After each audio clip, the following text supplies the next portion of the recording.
Penjahat kan ada dua. Satu bertobat, satu tidak. Yang bertobat itu yang bilang, Yesus ingat akan aku bila engkau datang sebagai raja. Yesus bilang, hari ini juga engkau bersama-sama dengan aku dalam Firdaus. Tapi yang tidak bertobat itu juga minta, kalau engkau anak Allah, selamatkan dirimu dan selamatkan kami. Dia tidak mau bertobat, tapi dia berharap selamat. Tidak bisa selamat tanpa bertobat. Pintu gerbang selamat itu dia pun nama bertobat. Saya harap jemaat yang hadir malam ini di dalam maupun di luar, jangan ada kayak itu penjahat yang satu. Tidak mau bertobat, tapi yakin selamat. Kau selamat dari mana? Tidak bertobat. Tidak selamat. Jangan percaya dengan doktrin-doktrin sesat tentang keselamatan. Hyper grace, hyper Calvinis yang ajar sesat orang. Sudah Yesus sudah mati, itu aman. Tempeleng selalu itu aman. Yesus bilang jangan buang mutiara di babi dan anjing seperti itu. Makanya saya pelayanan, saya betul-betul minta Roh Kudus pimpin, meneliti dan meneladani perbuatan dan pengajaran Yesus. Supaya pelayanan kita jangan bermasalah. Makanya kalau ada yang saya omong 1-2 kali kepala batu, sudah tegur di bawah batu, ini kayaknya babi. Sekali saya omong babi atau Yesus omong babi atau anjing, itu bukan maki. Itu jangan diartikan bahwa itu orang dong kaki 4 makan rumput atau makan makanan babi. Bukan, karakteristiknya. Babi itu secuci kasih bersih, lihat lompor dia main lagi.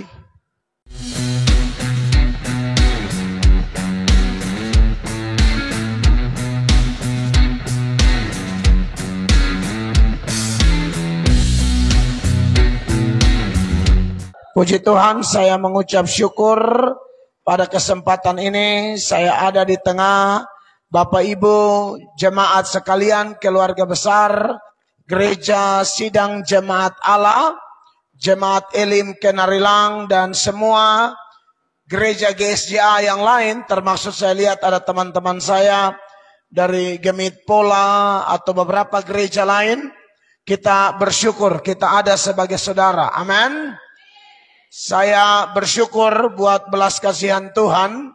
Saya dihubungi oleh hambanya Bapak Gembala sekaligus Ketua BPD di Alor ini untuk bisa ada, untuk sekali lagi kami bermitra, saling menopang, saling mendorong untuk sama-sama maju demi kemuliaan nama Tuhan. Amin. Waktu kita tidak lama lagi, tidak panjang lagi. Sejumlah ayat di dalam kitab suci, apalagi beberapa ayat dalam kitab Wahyu, dalam Wahyu 22, ayat 7, ayat 12, ayat 20, Tuhan Yesus berkata, aku datang segera. Yesus janji itu saat Yohanes tulis kitab Wahyu di Pulau Patmos. Itu kurang lebih tahun 90 sampai 95 Masehi. 90 sampai 95 Masehi sekitar 1900-an tahun yang lalu. Karena sekarang 2024 toh. Sekitar 1900-an tahun yang lalu Tuhan Yesus sudah bilang, aku datang segera. Aku datang segera. Aku datang segera.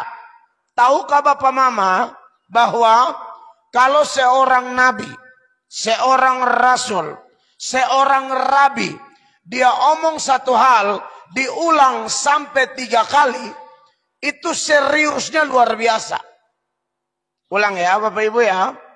Kalau dia omong ulang 2 kali saja sudah sangat serius. Apalagi 3 kali. Itu kalau nabi, rasul, atau rabi, atau rohaniwan lainnya. Apalagi Tuhan sendiri. Amin. Hamba-hambanya omong sesuatu berulang-ulang, itu serius. Apalagi Tuhan sendiri yang ngomong. Itu seriusnya luar biasa. Makanya ketika Petrus jatuh dalam dosa dan Yesus datang untuk pulihkan dia, Tuhan Yesus tanya, Simon anak Yohanes, apakah engkau mengasihi aku lebih daripada mereka ini? Yesus tanya berapa kali Bapak Ibu? Itu serius.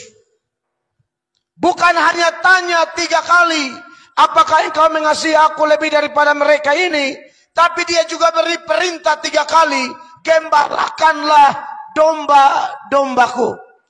Itu super serius. Amin.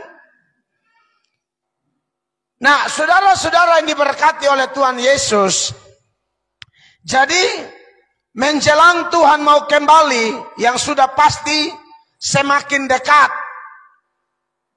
satu hal yang perlu kita lakukan, yaitu melakukan misi. Amin. Melakukan pemberitaan Injil, penyebar luasan kabar Injil, kabar Injil kerajaan Allah. Sambutan Ketua BPP atau Ketua GSJ Indonesia tadi adalah satu dorongan yang kuat. Apalagi di bulan September ditetapkan di GSJ Indonesia sebagai bulan misi, dan BPDA atau sudah BPD Bapak? BPD 2 NTT ini begitu menghormati keputusan pemimpin, karena kita percaya bahwa urapan itu turun dari kepala, baru ke janggut, baru ke jubah. Artinya hierarkinya harus jelas. Saya sudah lihat dengan mata kepala, orang-orang yang tidak hormat pemimpin, secara tidak langsung dia tidak hormat Tuhan. Jangan harap pelayanannya berkembang. Karena itu sudah keputusan sorga. Dia kasih turun berkat, dia kasih turun urapan, dia kasih turun kemenangan dari hamba-hambanya. Dan terus. Makanya saya kalau bikin apa-apa di NTT 1, saya selalu telepon BPD. Karena saya ikut pilih mereka, saya ikut setuju, dan saya percaya bahwa Allah pilih mereka melalui suara kami. Jadi ada Tuhan di balik mereka. Makanya kalau mau bikin apa-apa, kalau ada kasus-kasus yang saya tidak terlalu memahami secara detail berdasarkan tata gereja, saya telepon ketua tidak angkat, telepon sekretaris tidak angkat, telepon anggota BPD yang lain. Karena saya sangat hormat mereka. Nah, saudara-saudara, di bulan misi ini ada tema yang menarik. Passion for missions. Begitu ya Bapak ya. Gairah untuk misi atau bergairah untuk misi. Pekerjaan pemberitaan Injil. Ini tema yang luar biasa, dan nats yang menjadi dasar tema kita adalah Yohanes 4 ayat 35. Tapi malam ini saya mau ajak kita baca dari ayat 34. Mari kita lihat Yohanes pasal 4 ayat 34 dan 35.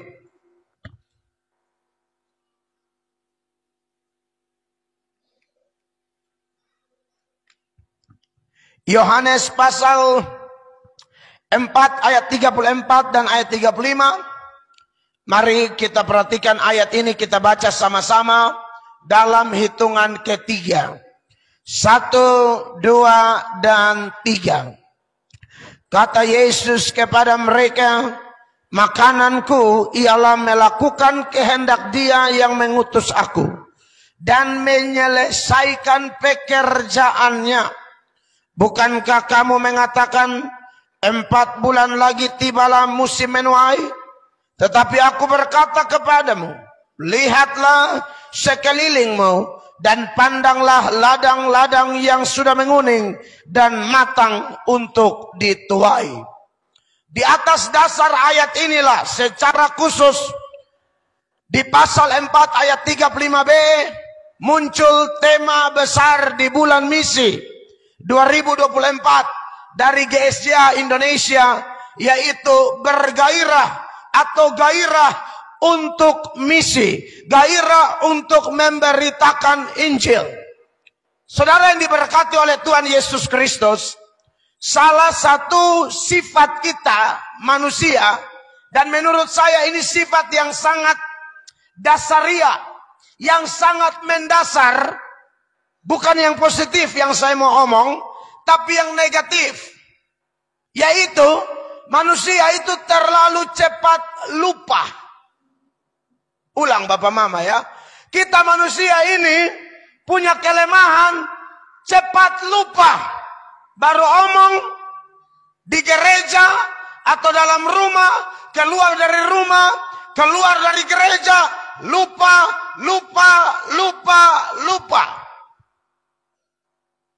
Saya ngomong ini karena dasarnya jelas.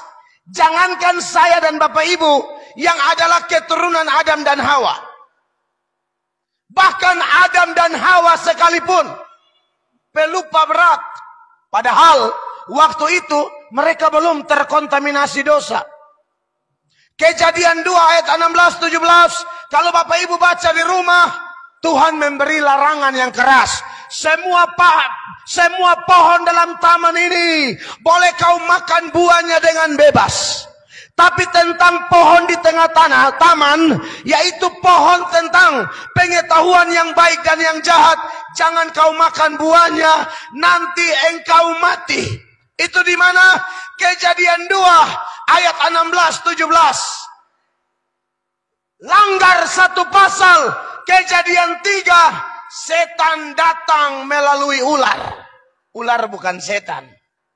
Ular dipakai setan. Kan Tuhan juga bisa pakai ular. Betul ya?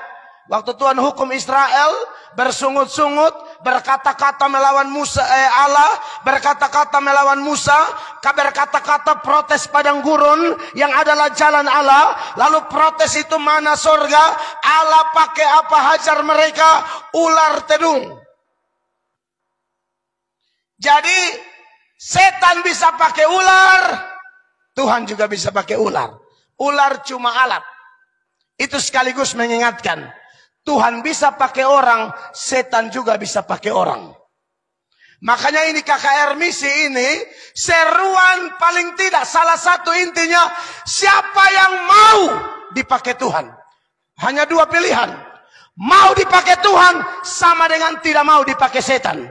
Tidak mau dipakai Tuhan sama dengan memberi diri dipakai setan. Nah itu konsekuensi yang cuma 2 pilihan. Di dalam Tuhan tidak ada posisi netral. Mau hitam-hitam, mau putih-putih, mau panas-panas, mau dingin-dingin. Tidak ada abu-abu, tidak ada suam-suam. Amin Bapak Ibu. Jadi tabiat kita ini cepat lupa. Bayangkan Adam, Tuhan baru bilang di Kejadian 2, Kejadian 3, itu belum setan langsung. Baru setan punya alat yang bernama ular. Belum setan langsung. Jadi Bapak Ibu hati-hati ya. Kalau setan bisa pakai ular, setan bisa pakai kawan kantor. Kalau setan bisa pakai ular, setan bisa pakai mertua. Kalau setan bisa pakai ular, setan bisa pakai menantu. Kalau setan bisa pakai ular, setan bisa pakai kerabat, di mana ada hari ibadah, tapi dia ajak dipancing ikan. Benar ini. Benar ini. Sehingga kita abaikan hari Sabat. Makanya kenapa dari 10 hukum Allah, hukum Sabat itu dia pakai kata begini, ingatlah dan kuduskanlah hari Sabat. Kenapa pakai kata ingat? Kita pelupa. Kita suka amnesia, baik ringan maupun berat. Amnesianya kita. Hilang ingatan sesaat. Makanya kalau Bapak Ibu baca bagaimana perintah Tuhan kepada Musa di dalam Ulangan pasal 6, mulai ayat 7, Tuhan bilang sama Musa begini, ada ayatnya, Ulangan 6 ayat 7. Haruslah engkau mengajarkannya berulang-ulang. Tidak bisa satu kali. Tidak bisa satu kali.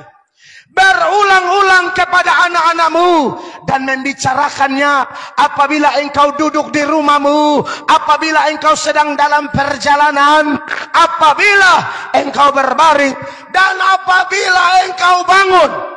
Di jalan, di rumah, duduk, bangun tidur, tiap kali ada peluang, omong terus. Kalau Anda baca dari atas, omong bilang apa? Tuhan itu Allah kita. Tuhan itu Esa. Kasihi dia dengan segenap hati, akal, budi. Anda lihat, seomong ulang-ulang saja, mereka tetap jatuh dalam penyembahan berhala. Wow. Bukankah ini pelupa berat? Makanya jangan alergi dengan KKR yang berulang-ulang. Jangan alergi dengan khotbah yang berulang-ulang. Sebenarnya bukan pendeta kekurangan bahan, bukan. Tapi dorongan roh begitu kuat untuk mengingatkan jemaat, jangan tidur secara rohani, jangan malas secara rohani. Amin. Apalagi dalam urusan pekerjaan misi. Jadi saya ketika baca ini tema, wah, ini tema keren, ini tema luar biasa. Gairah untuk misi, bergairah untuk misi. Ini namanya gairah kudus. Karena ada gairah-gairah yang najis, ada gairah-gairah yang kotor, ada gairah-gairah yang mendatangkan petaka, ada gairah-gairah yang mendatangkan kutuk, sial, bencana. Tapi gairah yang satu ini adalah gairah kudus. Seperti ketua BPP bilang, apa yang membuat surga bersuka cita? Ketika satu orang bertobat. Satu aja bertobat. Nah kalau satu kenarilang bertobat, malaikat bukannya bersuka cita, salto-salto. Iya kan Bapak Ibu terkasih? Jadi saya pikir kalau omong ini topik, wow, ini topik luar biasa. Oh puji Tuhan, ada ayat di muka sini. Dapat BPP harus patah naik ke atas. Itu bagian Bapak Ibu, cocok dari sana kalau saya di sini ya. Nah, kekasih Allah, mengingat ini topik penting, topik serius, ya, karena berkali-kali juga Tuhan ingatkan untuk beritakan Injil, beritakan Injil, beritakan Injil. Dari Maliaki sampai Matius itu ada namanya silent years, masa diam. Kurang lebih 400 tahun, 400 tahun Tuhan tidak utus malaikat, Tuhan tidak utus nabi, tidak ada firman diberitakan. Waduh, itu berat itu. Firman tidak diberitakan kurang lebih 400 tahun. Anda yang sungguh-sungguh Kristen, yang sungguh-sungguh mengenal Tuhan, Anda tahu betapa pentingnya firman. Dan betapa stresnya kita hidup tanpa firman barang satu hari saja. Sebab firman itu adalah pelita bagi kaki kita. Amin. Dan terang bagi langkah-langkah hidup kita. Tanpa firman kita gelap. Saking gelapnya tidak tahu lagi mana istri, mana pembantu. Karena gelap. Saking gelapnya dia tidak tahu mana uang halal, mana uang haram. Gelap. Saking gelapnya dia tidak tahu mana istri, mana pacar. Kalau pacar berarti mesti jaga. Tidak boleh bikin kayak seperti istri atau seperti suami. Pacaran harus kudus. Tapi karena gelap, dia pikir sunikah. Dia masuklah di gelap-gelap sana, tidak keluar-keluar. Kopi pancing tuna.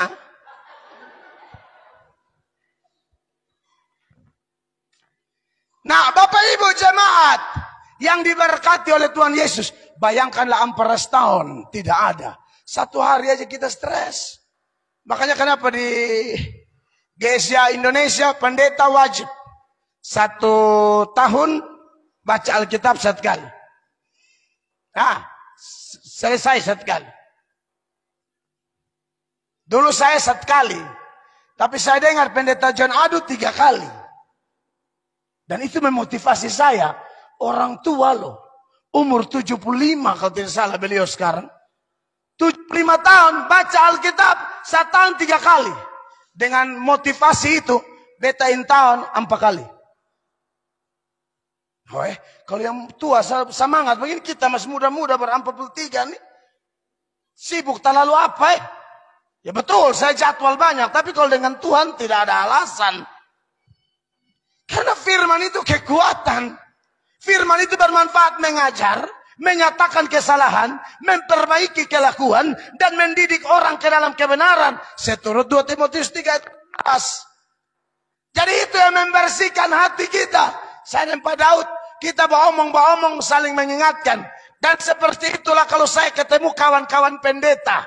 Apalagi pendeta ber-40. Aduh, masa puber kedua. Psikologi loh, itu psikologi. Dan itu benar. Itu masa puber kedua. Itu lebih angin ribut. Seroja pada laki-laki. Benar. Makanya sudah tahu masa puber kedua ini, dia lebih jahat dari masa puber pertama. Yang masa transisi remaja tuh lebih jahat. Makanya berapa banyak pendeta berzina. Berapa banyak pendeta selingkuh. Waktu ada misi lain, dia ada misi lain. Kotong ada passion for missions. Gairah kudus untuk misi. Dia ada urusin janda muda dong. Kalau oma-oma dia tidak tanya beban. Tapi kalau janda yang kuteks merah, kuning, hijau. Di kursi yang biru. Itu dia cek. Ada beban. Ada beban lah. Telepon Bapak Gembala. Kok Bapak Gembala mau meluncur ini. Jam 2 pagi juga Bapak Gembala meluncur.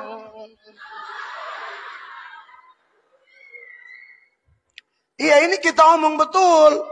Saya tertarik dengan kata gairah itu. Karena kita harus gairah kudus. Bagaimana gairah kudus kita akan semakin bernyala-nyala. Firmanlah yang membakar kita. Karena firman bukan sekedar pelita biasa. Yeremia bilang firman itu seperti api. Kalau pelita karena kita pikir hanya fungsi terang.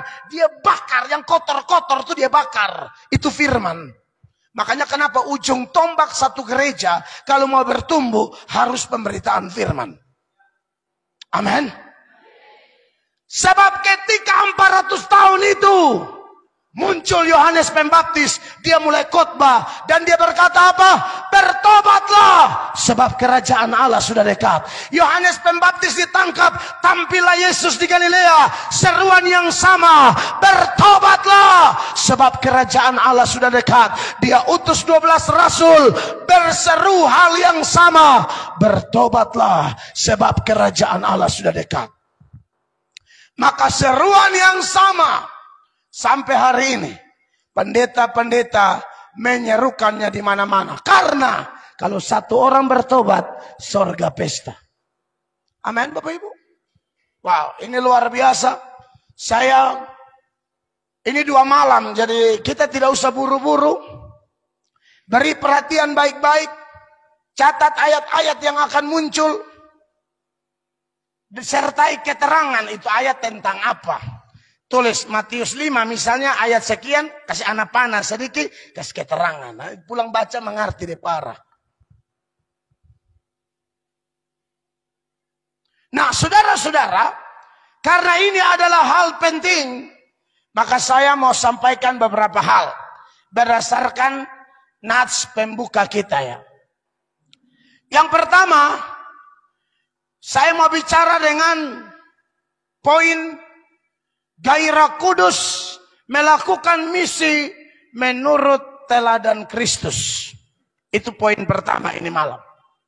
Gairah kudus melakukan misi menurut teladan Kristus. Nats pembuka yang kita baca, Yohanes pasal 4 ayat 34 dan 35. Itu adalah penggalan dari satu cerita panjang di Yohanes 4 ayat 1 sampai ayat 42.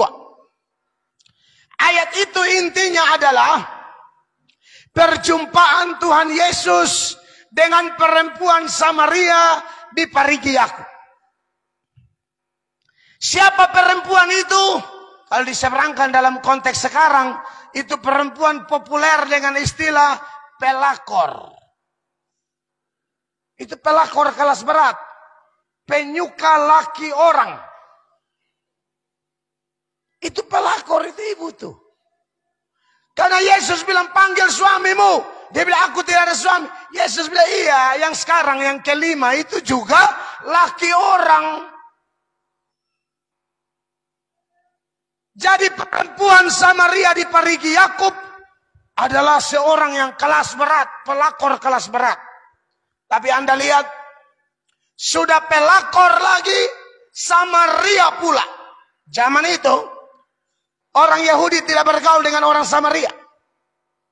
Rabi-rabi, ahli Taurat, Farisi, imam-imam, tua-tua agama Yahudi tidak bergaul dengan orang-orang begini. Maka menjadi luar biasa, mengagetkan ketika Yesus mau menghampiri perempuan Samaria pelacur pelakor itu. Yesus menembus batas-batas. Tembok-tembok pemisah diruntuhkan oleh Kristus. Ini luar biasa. Penginjil harus teladani Yesus. Menginjil tidak boleh pilih-pilih. Amin. Semua jiwa itu berharga di mata Tuhan. Semua berharga. Bahkan orang gila sekalipun. Bahkan orang gila sekalipun. Pernah dengar Tuhan Yesus membebaskan seorang di Gadara atau di bagian lain di Gerasa yang dirasuk oleh setan legion. Lalu Yesus pindahkan setan-setan itu masuk ke dalam 2.000 babi. Bagi Yesus, orang gila punya harga lebih mahal dari 2.000 babi. Babi 1 ekor berapa di Alor?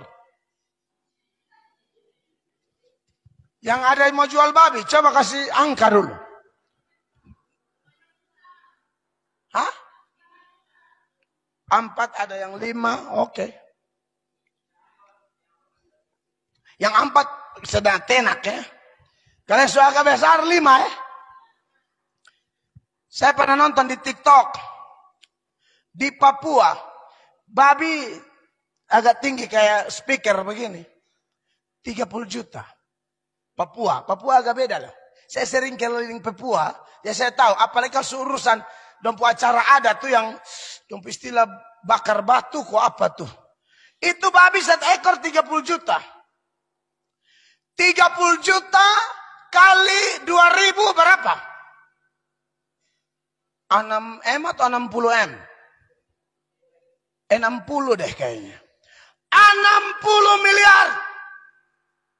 Bagi Yesus, nyawa atau jiwa orang gila itu lebih berharga dari 60 miliar.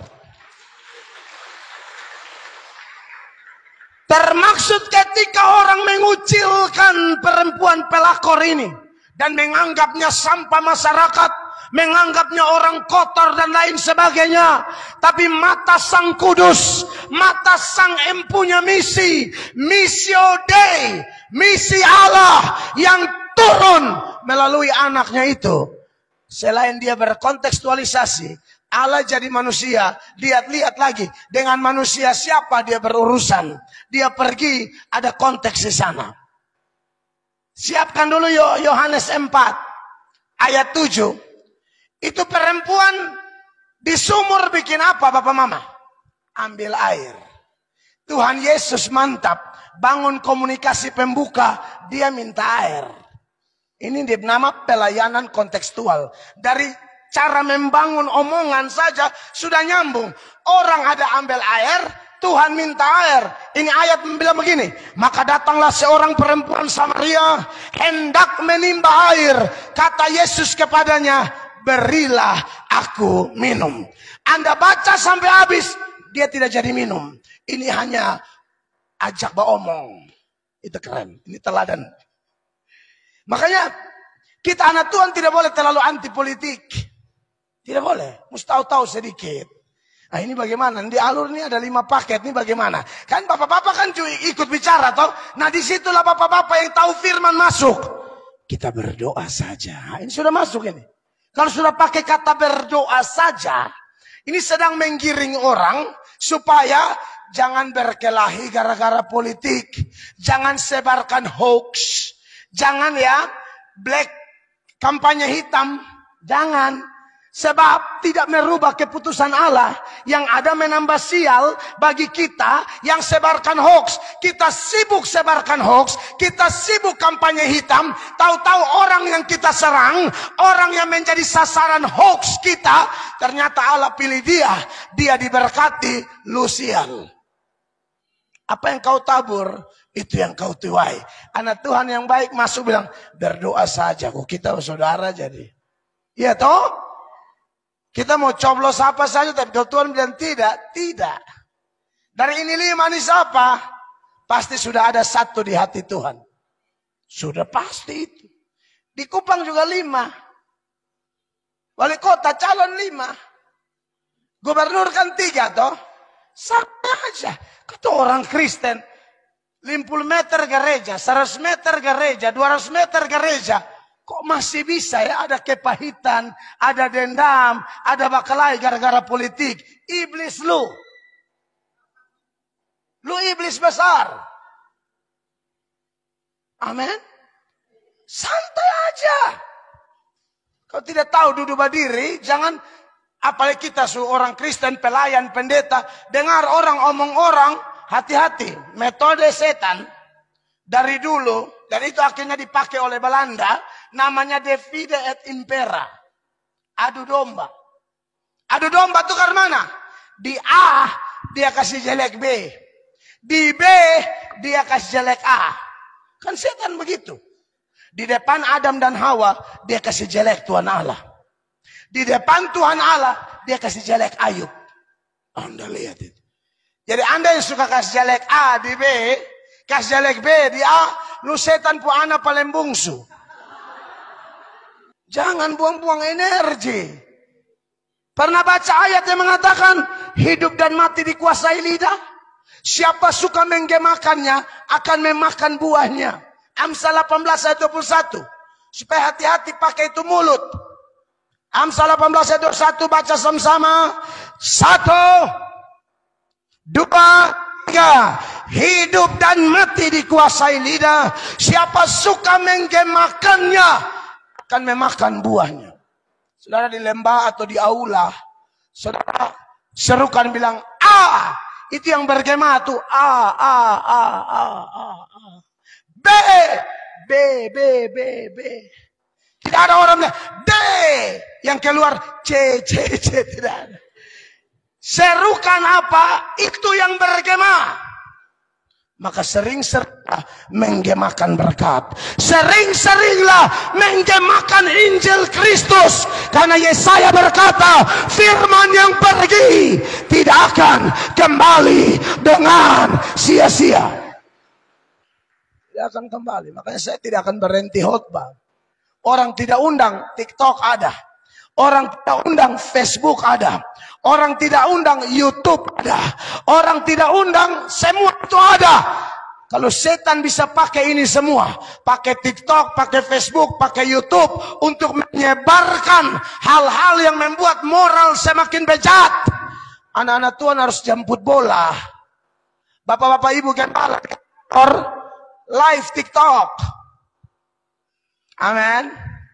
Yesus pendeta lebor live jual jas lagi.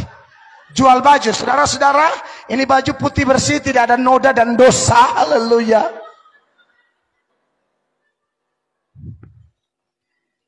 Bukan tidak boleh.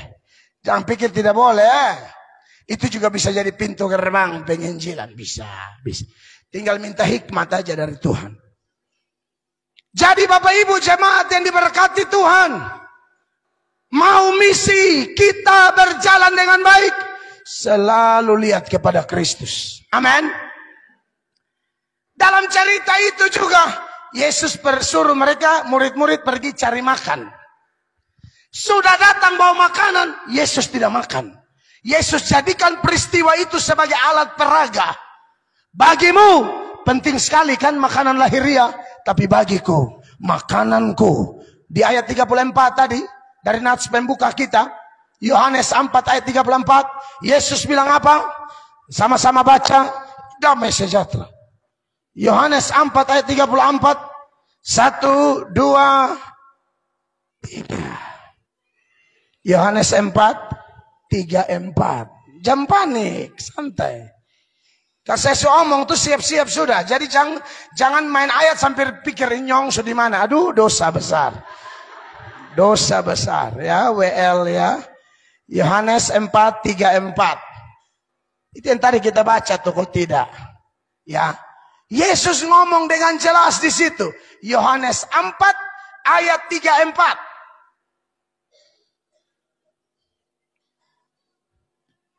Saya baca ya, sudah nanti mereka ketemu. Salib di hati ini maksud apa? Orang minta ayat dikasih keluar salib dengan hati. Maksud lo Yohanes 4 ayat 34. Yesus bilang begini, saat murid-murid bawa makanan, karena pikir Tuhan Yesus sudah lapar sekali.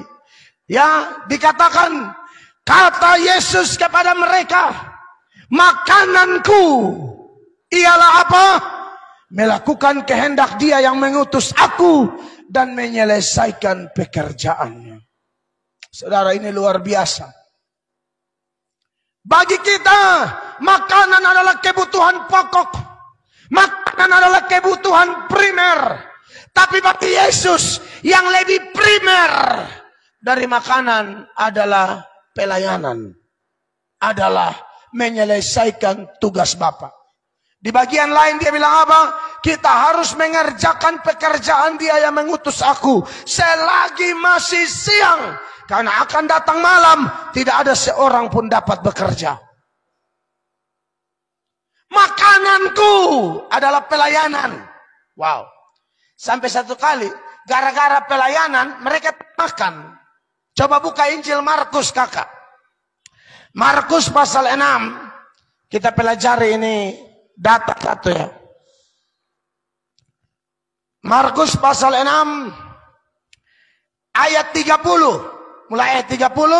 Kita akan baca berbalas-balasan. Jemaat dahulu. Ayat 30. 1, 2, 3.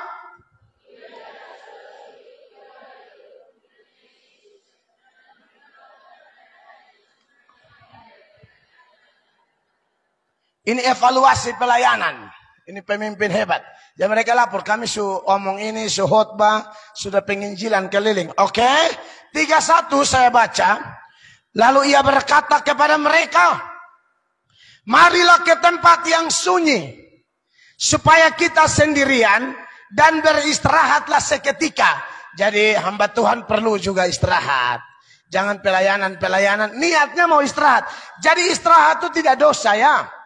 Kalau kita pendeta-pendeta, hari istirahat kami itu hari Senin. Biasanya Senin itu. Ya.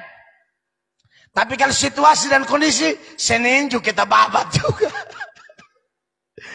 Sebab memang begitu banyaknya orang yang datang dan yang pergi. Sehingga, garis bawahi, makan pun mereka tidak sempat. Di sisi lain dia bilang apa? Makananku adalah pelayanan. Terlalu sibuk pelayanan, tidak sempat makan. Niatnya mau istirahat, tapi ini jiwa-jiwa kejar mereka. Lanjut, ayat 32, jemaat 23.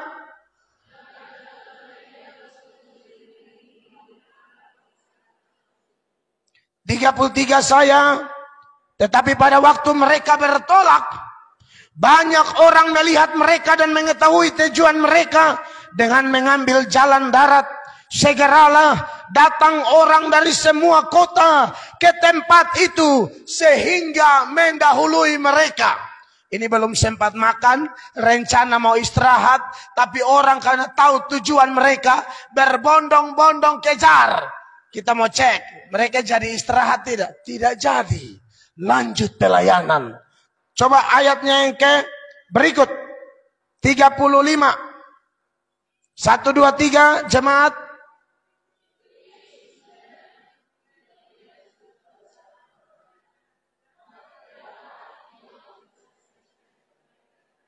Karena mereka seperti domba yang tidak mempunyai gembala. Lalu mulailah ia mengajarkan banyak hal kepada mereka. Itu ayat 34. Istirahat dulu dia bilang. Su capek toh. Orang kejar. Mereka belum sampai. Orang sudah penuh di situ. Rencana mau istirahat tidak jadi. Lanjut mengajar. Wow. Makanya dia omong itu tidak omong kosong. Makananku pelayanan. Amin Bapak Ibu. Bahkan itu adalah salah satu tujuan utama Yesus datang ke dunia. Dia bilang apa? Sama seperti anak manusia. Datang bukan untuk dilayani. Matius 20:28. Melainkan untuk melayani. Dan memberikan nyawanya menjadi tebusan bagi banyak orang. Amin. Jadi Bapak Ibu jemaat yang diberkati oleh Tuhan Yesus Kristus. Tuhan Yesus telah memberi teladan seputaran pelayanan. Ini penting. Bahkan keadaan tergantung antara langit dan bumi Bapak Ibu. Ini sudah mau mati. Sudah mau mati. Dia masih layani itu penjahat di sebelahnya. Amin. Jadi memang komitmen pelayanan itu jangan main-main. Semua kita yang mau bekerja untuk misi, mulai dari pendeta sampai jemaat, siapa teladan utama kita? Yesus. Anda lihat saya, Anda bisa kecewa. Karena saya ini tidak percaya diri saya. Saya tidak percaya hati saya. Apalagi Alkitab bilang hati itu paling licik. Hati itu paling licik. Anda lihat Petrus baru janji bilang apa? Semua goncang, saya tidak. Ini kan semangat luar biasa. Hatinya luar biasa. Ada gairah. Kayak tema kita. Yesus bilang Petrus. Pada hari ini, malam ini juga. Sebelum ayam berkokok berapa kali? 3 atau 2? Sebelum ayam berkokok 2 kali. Engkau menyangkal aku 3 kali. Bukan berkokok. Berkokok 2 kali. Sebelum ayam berkokok 2 kali. Petrus menyangkal 3 kali. Itu ada di Markus. Markus 14. Ayat 30. Ya, Markus 14 ayat 30. Tuhan Yesus omong begitu di situ. Sama-sama baca. Lalu kata Yesus kepadanya, aku berkata kepadamu, sesungguhnya pada hari ini, malam ini juga, sebelum ayam berkokok 2 kali, engkau telah menyangkal aku 3 kali. Tapi Petrus tetap bilang, tidak. 31. Tendes. Ya. Tetapi dengan lebih bersungguh-sungguh. Ini masalah hati ini. Anda lihat licik. Tetapi dengan lebih bersungguh-sungguh. Petrus berkata, sekalipun aku harus mati bersama-sama engkau, aku tak kenal engkau.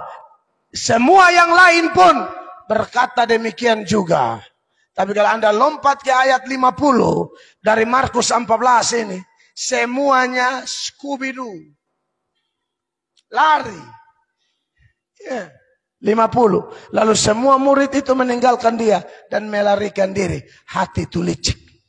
Sebentar bisa semangat, pulang sudah lupa. Nah, makanya saya mau ingatkan kita ya. Ini KKR jangan hanya bikin semangat. Sebenarnya ada caranya, bukan tidak ada.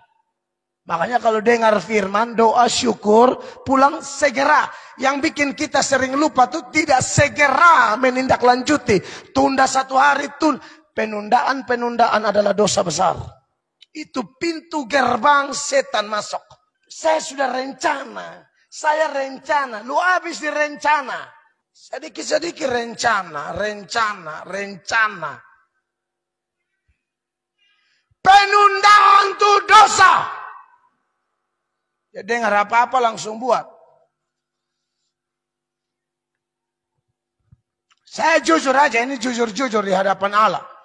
Mungkin 3-4 tahun lalu, sebelum BPP mengharuskan pendeta-pendeta rutin berdoa 1 hari 1 jam, lalu Alkitab 1 tahun 1 kali, kita berdoa dengan baca Alkitab kurang total.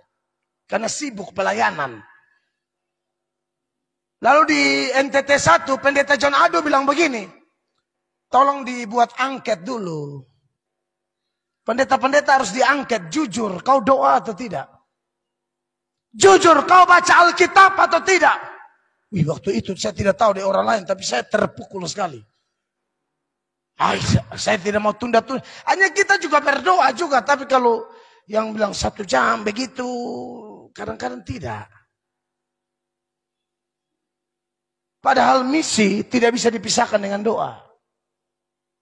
Alkitab bilang tuaian banyak, karena itu mintalah, minta itu doa.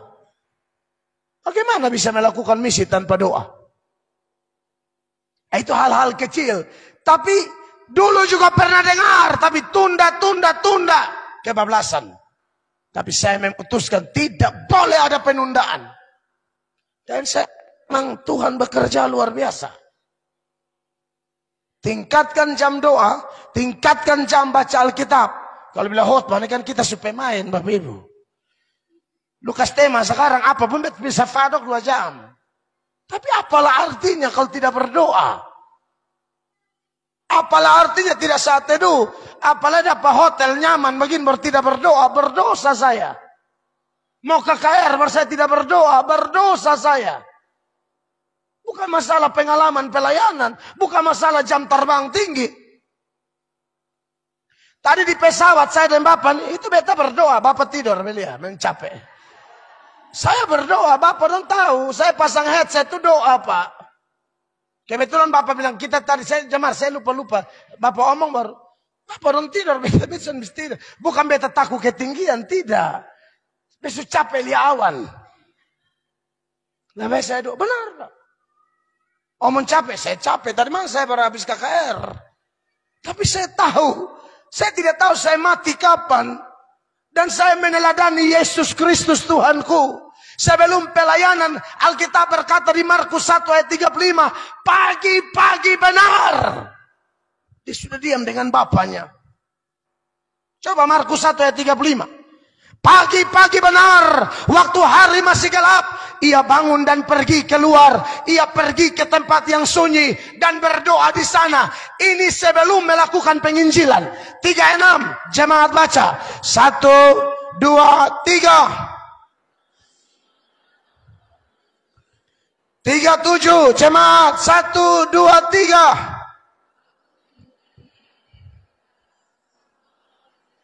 38 sama-sama. 1, 2, 3.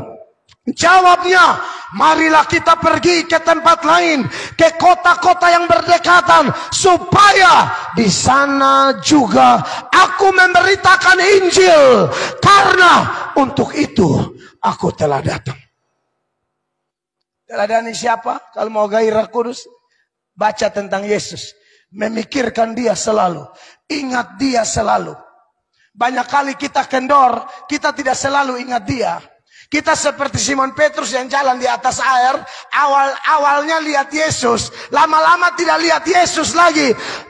Gagal fokus, lihat badai, rasa itu angin, segala macam, tenggelam.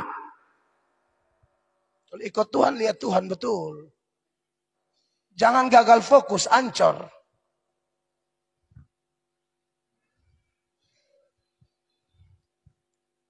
Saya lagi semangat penginjilan, media sosial saya berkembang luar biasa. Ada ketua partai politik datang rayu saya mau jadi anggota dewan. Anda lihat ini godaan. Saya tidak anti anggota dewan, tapi jangan pendeta lah. Paulus itu mantan anggota dewan Sanhedrin. Dia bilang itu disebuang jadi sampah. Ini sampah, ini pendeta mau pilih. Maksudnya, Ada pendeta yang mau jadi dewan. Saya tidak bilang pekerjaan anggota dewan, pekerjaan sampah, bukan. Saya kaitkan dengan teladan Paulus. Demi Injil, dianggap di kedudukan itu sampah. Ini sampah nih, pendeta mau pilih supaya jadi dewan.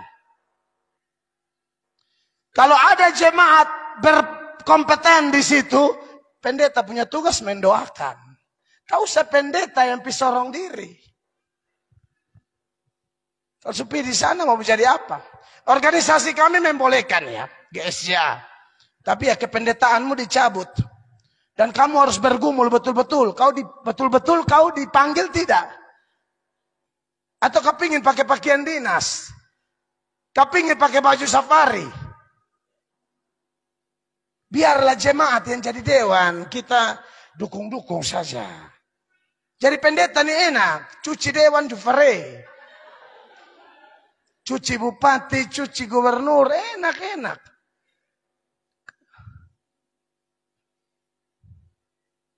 Dia tidak ada yang alergi, maksudnya saya janganlah. Saya ingat Yunus. Ikan begitu besar, Yunus telan. Salah, tabalik. Ikan telan Yunus. Saya ketemu dengan istri dari mantan gubernur kita yang lama, itu kan teman baik. Ibu Yuli Laskodat. Beliau ini bayangkan, ini seorang politisi dari partai Nasdem. Bilang sama saya, Pak Mel, jangan coba-coba Pak Mel. Biar orang talenta politik, pendeta jangan main. Saya kenal Pak, pendeta mungkin kan sudah diberkati, sudah terkenal. Main dewan, baru daftar ini hari, besok mati. Kau jangan main-main, Tuhan panggil kau itu jadi pendeta. Maksud saya adalah pasti anggota dewan juga bisa memberitakan Injil. Tapi buat kita yang sudah panggilan khusus ini jangan tergoda. Secara umum kita semua dipanggil. Tapi pendeta itu panggilan istimewa loh. Secara umum kita semua penginjil. Karena bisa menginjil, polisi menginjil, dokter menginjil. Sebelum suntik, doa dulu, doa tekan sebenarnya. Iya toh? Bisa. Maka dari itu, anak-anak Tuhan, teladani Tuhan Yesus Kristus. Satu kali maju, maju terus. Jangan pernah khawatir. Kita melakukan pekerjaan yang hebat, dahsyat, luar biasa. Yesus bilang, barang siapa percaya kepadaku, ia akan mengerjakan pekerjaan-pekerjaan yang lebih besar dari yang aku lakukan. Dan itu berkaitan dengan Injil. Bukan kita lebih hebat atau lebih berkuasa dari Yesus, tidak. Yesus percayakan wilayah pelayanan lebih luas dari yang Yesus pernah jangkau. Yesus tidak pernah KKR di Kenarilang. Melatok sudah. Itu saya pernah datang di Alor toh, waktu menjelma dulu. Iya, itu pengertian ayat itu. Bahwa nanti hamba-hambanya menjangkau lebih luas. Yesus tidak pernah ke Eropa. Yesus tidak pernah ke Hong Kong. Tapi lihat saja, pendeta-pendeta sekarang diutus ke Jepang, diutus ke Taiwan, diutus ke Jerman. Tuhan Yesus dulu hanya Samaria, Yudea. Tapi tidak sampai ujung-ujung bumi. Ujung-ujung bumi dia kasih hamba-hambanya. Amin, kekasih Allah. Siap meneladani Yesus. Ini yang membuat kita kuat. Saya dulu awal sekolah teologi, ada satu pendeta terkenal, mas saya tidak mau omong dia nama karena tidak etis.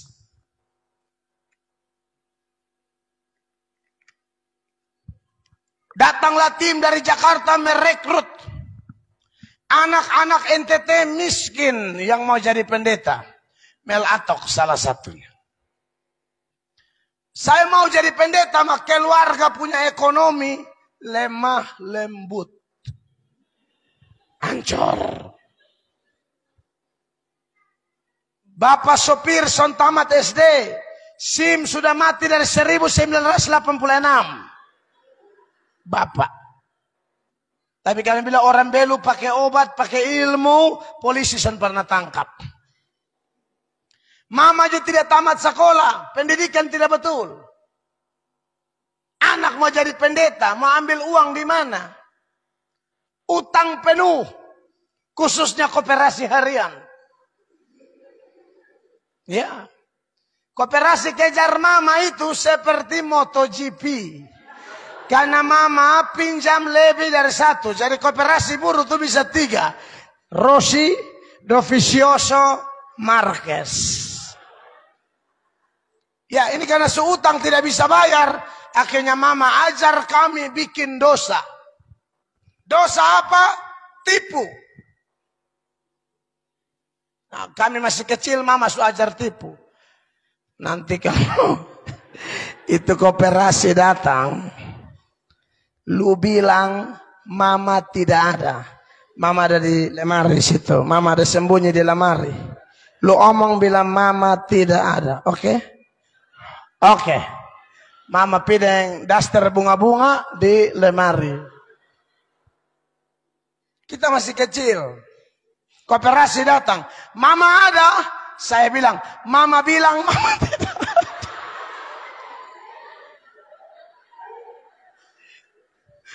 Mama ada. Mama bilang mama tidak ada. Oh, mama yang bilang.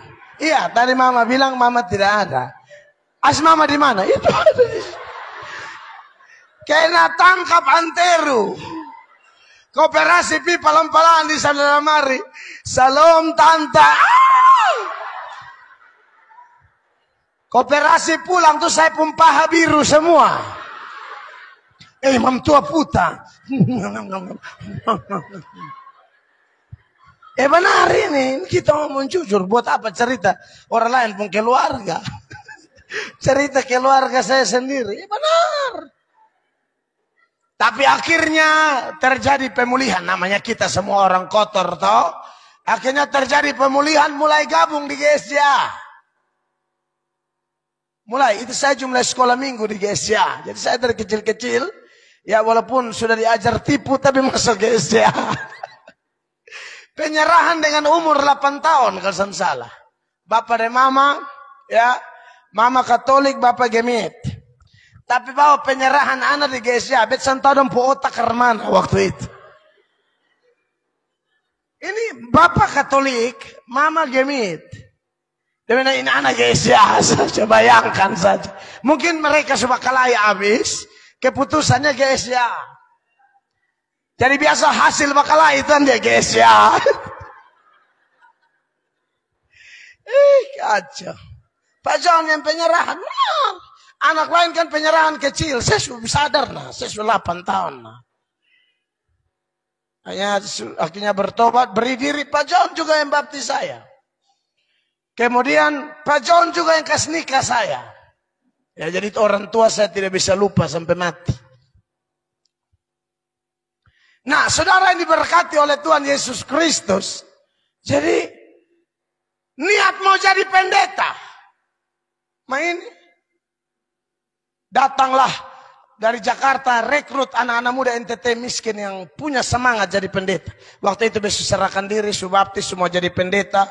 Saya juga tidak omongin Pak John waktu itu. Nanti sudah sekolah baru Pak John kasih rekomendasi pilih Batu Tulis. Pendeta Stefanus almarhum. Tapi akhirnya ditolak karena sudah terlambat. Itu Batu Tulis tidak main-main.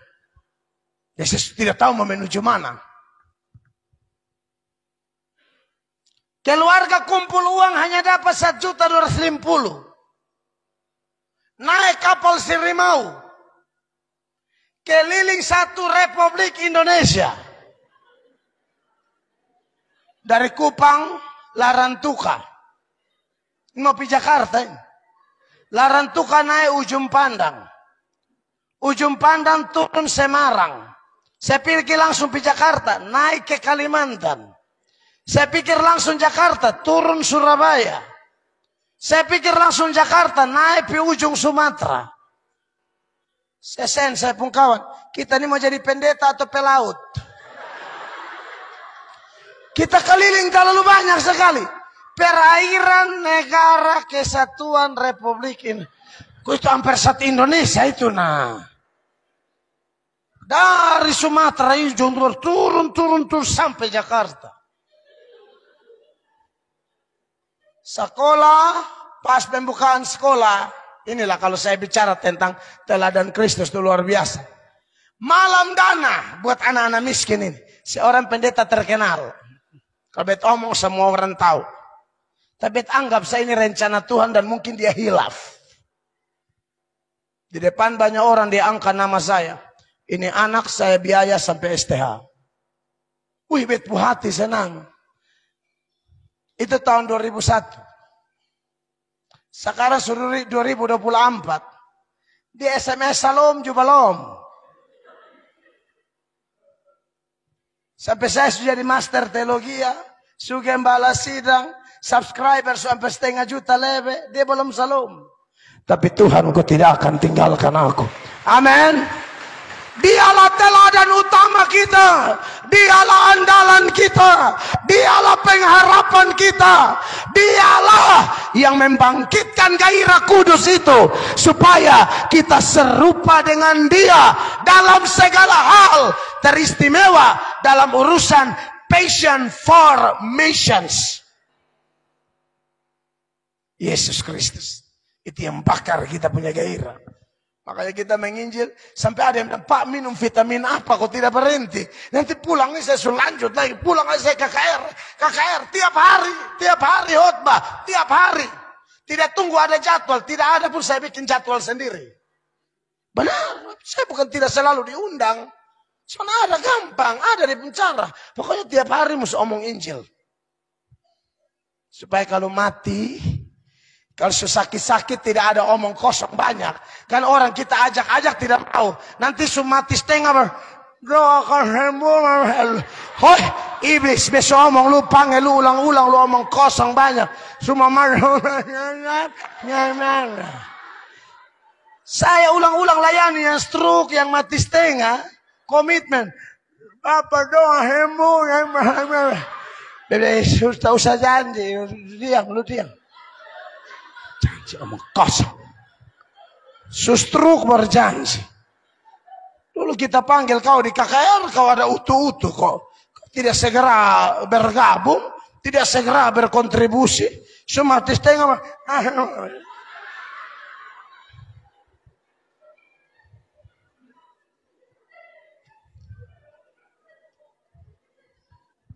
Amin. Itu yang perlu kita ingat. Tapi saya beri catatan penting ya. Saya beri catatan dulu seputaran poin pertama ini. Yesus teladan dalam misi. Tuhan Yesus itu pernah ngomong begini, Mama. Jangan buang mutiara di babi. Matius 7 ayat 6. Tuhan Yesus pernah bilang begitu. Mari kita lihat. Mutiara di sini penggambaran Injil ya Bapak Ibu. Betul kita berkatakan Injil. Tapi ada orang tuh yang seperti babi dan anjing. Yang memang kita tidak boleh buang-buang energi. Dia mau, orang lain mau. Tuhan Yesus bilang apa? Jangan kamu memberikan barang yang kudus kepada anjing. Mayoritas penafsir ketika ngomong barang kudus. Semua hampir sepakat itu Injil. Jangan kamu memberikan barang yang kudus kepada anjing. Dan jangan kamu melemparkan mutiaramu. Mutiara juga bicara Injil. Kepada babi. Supaya jangan diinjak-injaknya dengan kakinya. Lalu ia berbalik dan mengoyak kamu. Makanya ketika Yesus semua deka-deka meninggal di Golgota. Itu kan banyak orang bilang, ayo. Kalau engkau anak Allah turun dari salib itu. Supaya kami percaya. Untuk orang-orang begini. Cocok ini ayat. Itu babi semua. Itu anjing-anjing yang tidak layak. Yesus bibir sang penebus terkancing. Untuk babi anjing begini. Mereka tidak minta mujizat untuk percaya. Tidak. Itu ejekan, olokan. Dan mencobai Kristus. Manusia setan. Penjahat kan ada dua. Satu bertobat, satu tidak. Yang bertobat itu yang bilang, Yesus ingat akan aku bila engkau datang sebagai Raja. Yesus bilang, hari ini juga engkau bersama-sama dengan aku dalam Firdaus. Tapi yang tidak bertobat itu juga minta. Kalau engkau anak Allah, selamatkan dirimu dan selamatkan kami. Dia tidak mau bertobat. tapi dia berharap selamat. Tidak bisa selamat tanpa bertobat. Pintu gerbang selamat itu dia pun nama bertobat. Saya harap jemaat yang hadir malam ini di dalam maupun di luar, jangan ada kayak itu penjahat yang satu. Tidak mau bertobat, tapi yakin selamat. Kau selamat dari mana? Tidak bertobat. Tidak selamat. Jangan percaya dengan doktrin-doktrin sesat tentang keselamatan. Hyper grace, hyper Calvinis yang ajar sesat orang. Sudah Yesus sudah mati, itu aman. Tempeleng selalu itu aman. Yesus bilang jangan buang mutiara di babi dan anjing seperti itu. Makanya saya pelayanan, saya betul-betul minta Roh Kudus pimpin, meneliti dan meneladani perbuatan dan pengajaran Yesus. Supaya pelayanan kita jangan bermasalah. Makanya kalau ada yang saya omong 1-2 kali kepala batu, sudah tegur di bawah batu, ini kayaknya babi.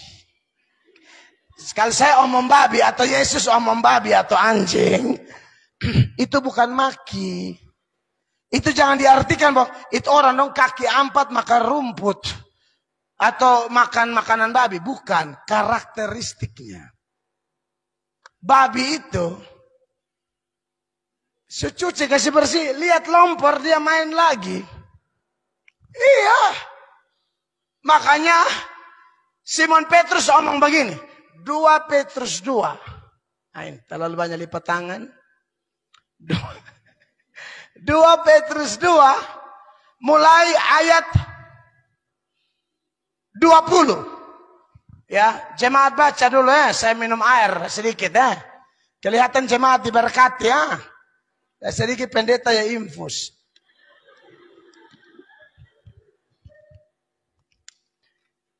Dua Petrus 2 ayat 20 jemaat 1, 2, 3.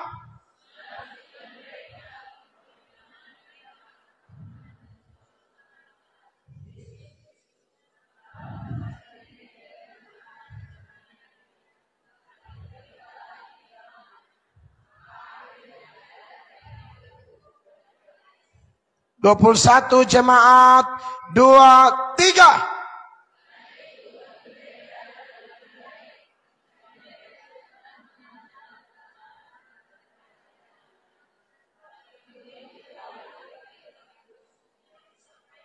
Kepada mereka ini cocok disebut apa? 22 sama-sama. 1, 2, 3. Bagi mereka cocok apa yang dikatakan peribahasa yang benar ini.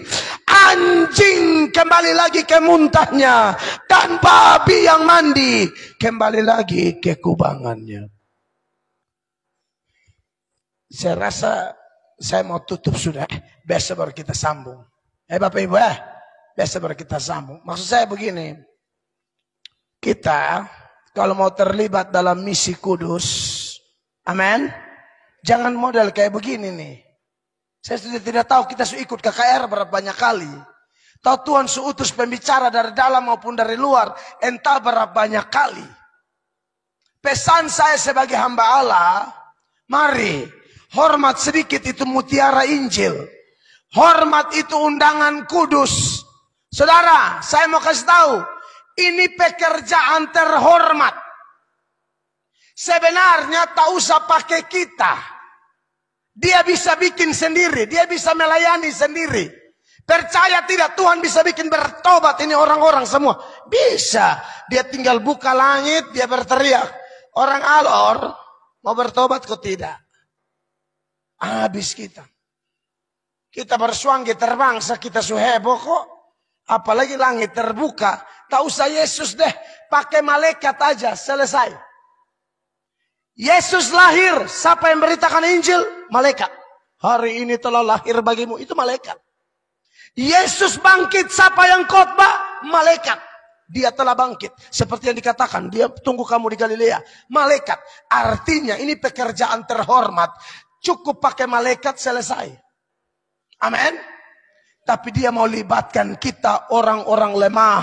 orang-orang yang punya latar belakang kotor seperti saya, latar belakang gelap seperti saya.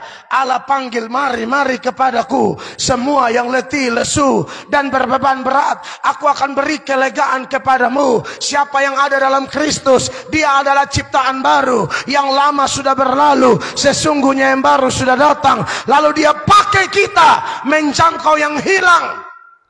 Amin. Ini pekerjaan terhormat. Jangan pikir ini pekerjaan main-main.